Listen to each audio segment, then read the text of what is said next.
Welcome back to the Reader Lounge. My name is Emiliano, and in this audio I want to introduce a new section of the channel. In this new section I will focus on analyzing a quote, a thought, or a concept from a book and how we could apply it into our lives. Our minds are fucking strong. They are the most powerful weapon, but we have stopped using them. We have access to so many more resources today than ever before, and yet we are so much less capable than those who came before us. If you want to be one of the few to defy those trends in our ever-softening society, you will have to be willing to go to war with yourself and create a whole new identity, which requires an open mind. This quote comes from the book Can't Hurt Me by David Goggins, and I want to analyze it sentence by sentence. So in the first sentence, we have David Goggins talking about how powerful our mind is. In fact, that's what the book talks about. The subtitle reads, Master Your Mind and Defy the Odds. And, well, if you have read the book, you know that David Goggins has a very strong mind, and he proves that to us along the book as he tells us his story, as he tells about his childhood, his stage in the Navy, and his stage as an athlete. So the goal of the book is to make you see how powerful your mind is if you decide, and that's a keyword, decide to take control of it. And what do I mean by taking control? In one chapter, Goggins compares the human body to a car. He says that as a car, we have a governor which limits us from burning too hot. And I think it is healthy to have some limits so that we don't burn out and we can rest in order to keep the pace of life we are having. But sometimes this can cause you to not achieve your maximum potential and to not become better. And not becoming better, not having a transformation, that means that first of all, you're probably not living a fulfilling life. Because we all know that becoming better, and actually that's the main goal of personal development, becoming better is a fulfilling activity. And you could rest for a day and still be fulfilled. But if you rest for a lifetime, you consciously know that you're wasting your potential and you are not expanding an extraordinary message that you know you have. And here I think a good question could be, what inspires me? And that which inspires you makes you want to create. Even though there is doubt, there is laziness, and there is pain, that what inspires you will make you keep moving forward to create and share your message.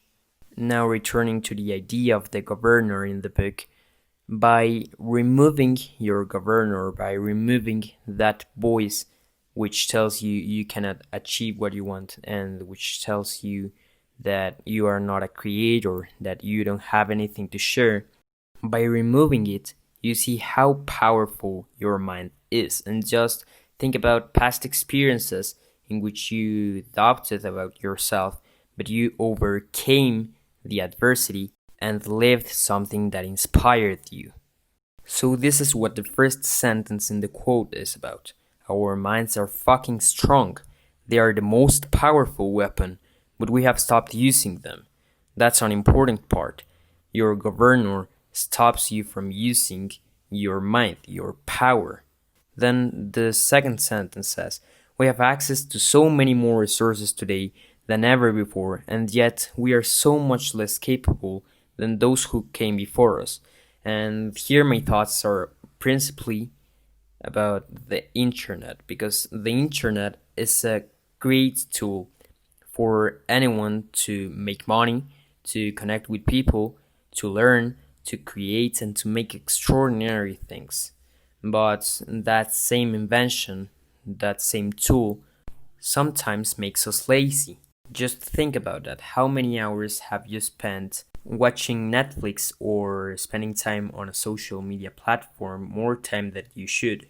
And now going to the third sentence, if you want to be one of the few to defy those trends in our ever-softening society, you will have to be willing to go in war with yourself and create a whole new identity, which requires an open mind. And I think that the main message here is that in order to create and to bring into life that message that you have to go through pain. And maybe pain is not always about suffering. It might be the pain of not watching Netflix and having to do a project that you're passionate about. And when you are doing the project, you will enter in flow state, which will make you happy, which will make you be fulfilled. But I mean, you have to go through pain, even though it's not pain that necessarily causes real suffering. You have to go through those situations which make you go forward and get nearer to that thing that inspires you. And that's my reflection from this quote, just to realize how powerful your mind is if you decide to train it and to go through situations that will make you get nearer to something that inspires you. And again, pain doesn't necessarily mean suffering. It might be the pain of laziness, of overcoming laziness, and of overcoming doubt, and the question that comes constantly of why am I doing this? And so now I would invite you to make one decision, even if it's the decision just to think about something and take action, even though it's just a small thing. I would encourage you to take action from this audio you have just heard as a way to unleash the power of your mind. And so I thank you for listening to this audio and would encourage you again to thank you. Thank yourself for the journey you have been through and the adversity you have overcame. I would love it if you could share with me or with the community of the Reader Lounge what your decision was and how have you implemented it. So thanks again for listening to this audio and see you next time.